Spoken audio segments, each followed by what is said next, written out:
بسم اللہ الرحمن الرحیم۔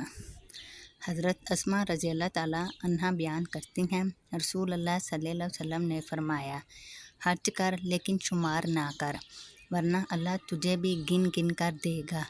مال کو روک کر نہ رکھ، ورنہ اللہ تجھ سے روک لے گا، اور جتنا ہو سکے عطا کرتی رہو۔ مشکوٰۃ المصابیح، حدیث نمبر 1861۔ حضرت ابو ہریرہ رضی اللہ تعالیٰ عنہ بیان کرتے ہیں، رسول اللہ صلی اللہ علیہ وسلم نے فرمایا، اللہ تعالیٰ فرماتا ہے، ابن آدم خرچ کر، میں تجھ پر خرچ کروں گا۔ مشکوٰۃ المصابیح، حدیث نمبر 1862۔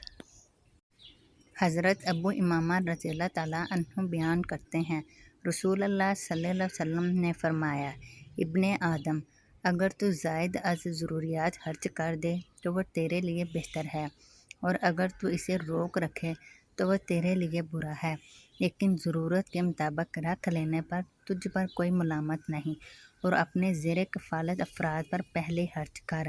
مشکوٰۃ المصابیح، حدیث نمبر 1863۔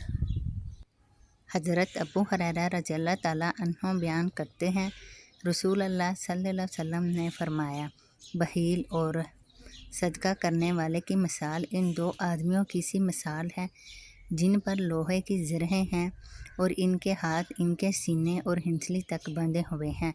جب صدقہ کرنے والا صدقہ کرتا ہے تو وہ ذرا کشادہ ہوتی چلی جاتی ہے، اور جب بخیل صدقہ کرنے کا ارادہ کرتا ہے تو وہ تنگ ہو جاتی ہے، اور ہر کڑی اپنی جگہ پر آ جاتی ہے۔ مشکوٰۃ المصابیح، حدیث نمبر 1864۔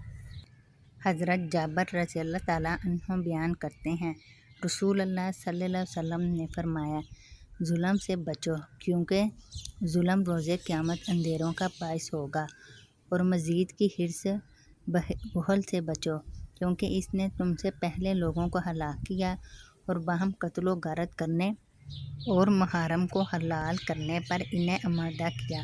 مشکوٰۃ المصابیح، حدیث نمبر 1865۔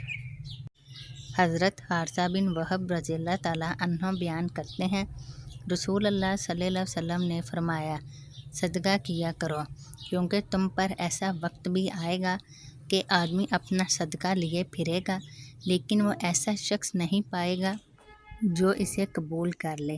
آدمی جس کے پاس وہ جائے گا کہے گا، اگر تم کل اسے لے آتے تو میں اسے قبول کر لیتا، جبکہ آج مجھے اس کی کوئی ضرورت نہیں۔ مشکوٰۃ المصابیح، حدیث نمبر 1866۔ حضرت ابو ہریرہ رضی اللہ تعالیٰ عنہ بیان کرتے ہیں، ایک آدمی نے عرض کیا، اللہ کے رسول، اجر و ثواب کے لحاظ سے کون سا صدقہ سب سے بہتر ہے؟ آپ صلی اللہ علیہ وسلم نے فرمایا، وہ صدقہ جو تو تندرستی میں کرے، جب کہ مال کی حرص تم پر غالب ہو، اور تجھے فقر کا اندیشہ بھی ہو، اور تو نگری کا طمع بھی، اور صدقہ کرنے میں دیر نہ کر، حتیٰ کہ جب سانس حلق تک پہنچ جائے اور تو کہے، اتنا مال فلاں کے لیے اور اتنا فلاں کے لیے، جبکہ وہ تو از حد فلاں کا ہو چکا۔ مشکوٰۃ المصابیح، حدیث نمبر 1867۔ حضرت عطا بن ابی رباح بیان کرتے ہیں، حضرت ابن عباس رضی اللہ تعالیٰ عنہ نے مجھے فرمایا، کیا میں تمہیں خاتون جنت نہ دکھاؤں؟ میں نے کہا، کیوں نہیں، ضرور دکھائیں۔ انہوں نے فرمایا، یہ سیاہ فام خاتون نبی صلی اللہ علیہ وسلم کی خدمت میں حاضر ہوئی تو اس نے عرض کیا، اللہ کے رسول، مجھے مرگی کا دورہ پڑتا ہے تو میرا ستر کھل جاتا ہے، آپ اللہ سے دعا فرمائیں۔ آپ صلی اللہ علیہ وسلم نے فرمایا، اگر تو چاہے تو صبر کر اور تیرے لیے جنت ہے، اور اگر تو چاہے تو میں اللہ سے دعا کرتا ہوں کہ وہ تمہیں صحت عطا فرمائے۔